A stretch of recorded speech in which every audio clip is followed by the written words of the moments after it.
Oh yeah, I think it would be amazing, and it would be it's like an advancement in healthcare if we can do this, because technically we're kind of in the dark ages with medical records and not having electronic medical records. I was just in the hospital and I was moving from one place to another in the hospital, and they handed me this huge notebook to put on my lap. That was my record for being in the hospital, and it wasn't even up to date. So it wasn't of any use to the next person that I saw. But that's kind of off the topic. So I think it's going to save time, it's going to save money.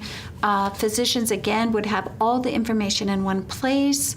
A patient wouldn't have to fax hard copies or bring home hard copies, which is just ecologically not even good to be doing right now. This physician would spend less time trying to search through the papers, but actually be able to get the pertinent information to synthesize and analyze a patient's case.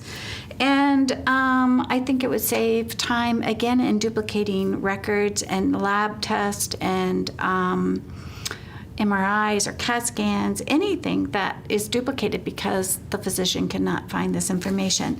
But overall, I think what is most important is that it would really enhance the healthcare management of a person. I mean, it would just be brilliant. And I can't believe that therapists and physicians are not frustrated by the piles of papers that they have on their desk in order to try to comb out nuggets of information that's really important to the person that they're trying to help.